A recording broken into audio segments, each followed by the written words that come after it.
few words to say. My name is George B. I knew Terry and Edwin for 50 years.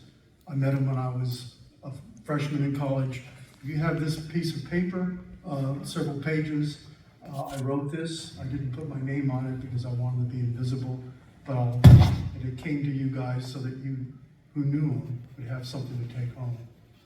If you read it, you don't like it, you can write it in Birdcage, do whatever you want. The thing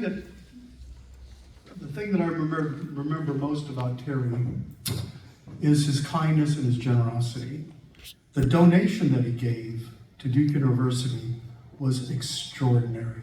It's a world-class collection, and scholars all over the world come over just to look at that collection. And ironically, a friend of ours that we all know in the fandom that we were in, a guy named Ned Brooks, he went to a college in Georgia, and he told me as executor, do what you want with my collection. And he had a world-class collection as well. And I was inspired by what Terry and Edwin had done, and I went ahead and donated his collection to a major university that now uses that as a basis for their fantasy and science fiction collection. But with Terry, the thing that most people don't know is that he was so anxious to be with his friends at these conventions. He made everybody feel welcome. He was very shy. I was very shy as well. That's only changed somewhat. And he very much loved to write and edit, and that's what happens in fandom. Fans become professionals. And in both Edwin and Terry's case, Edwin had asked me one day when he handed me what he wrote, he wanted to know what I thought. And I said, well, I'll tell you the truth. I'm not going to pull any punches. I went ahead and started reading out of his book, and I was amazed. I said, Edwin, this is professional work. You are a professional writer.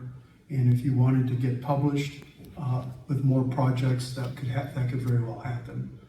And that's how I felt. And with Terry, it's the same thing. He gave me an early copy of his book. I went through it, and I realized, having done myself probably 30 or 40 books now, that Terry was meticulous in his work. I mean, it's the most difficult kind of indexing you can imagine. The resources he used, he went to the sources and not reproductions or things he found online. He did his homework. He was that meticulous.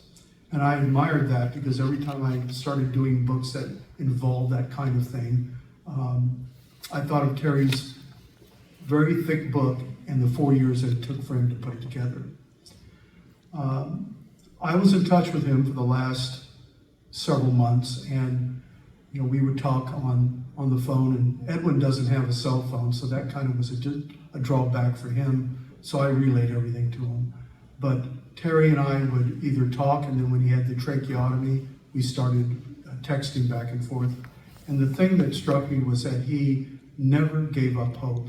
He never was discouraged, and he never said anything that was negative. He really gave this thing his best effort, and he fought every step of the way, but with a sense of humor. And when I think of him, the thing that makes me so proud when I recall who he is and what he did was that he had a wonderful collection, but he wanted to share it, and that's why he donated so much to Duke. And then there's a book that's coming out. This is actually the second volume of 2, and it's 1,000 pages of artwork by an artist named Kelly Freese, who lived in Virginia.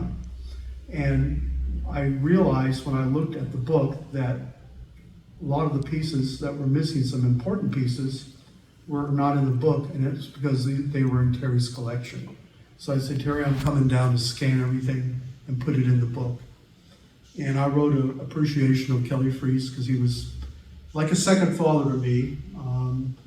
I had known him for 40 or 50 years. Yeah, that's about right, about 50 years. And Terry, I came down, and Terry was, a little weak, but he was carefully taking down the artwork that he loved, and he would hand it to me, and I would get the scanner going, and I had a massive, large scanner, because these pieces of art were pretty big. I brought a camera and took some photos as well. I'm happy to say that his artwork now is permanently in this book that's going to be a milestone for people that collect Kelly Freas art. This is probably the best single volume collection of art on this artist in the world, and Terry is a part of this. And so it seemed appropriate to me that this is the second of the two books, and my piece that I wrote was the last. And I made sure that at the end of the book, I credited Terry, because I told my publisher that that's the most important thing to me, is to acknowledge the people that helped out on this project. And it's just a sentence or two, I'll just read it to you. Special thanks. I'd like to thank 4 longtime friends for their invaluable help. Terry Murray for allowing me to scan all his original Freas artwork. And so every time somebody picks up this book, and they see the art, they'll know that it's there because Terry did it. So that's what I wanted to share with you. Thank you.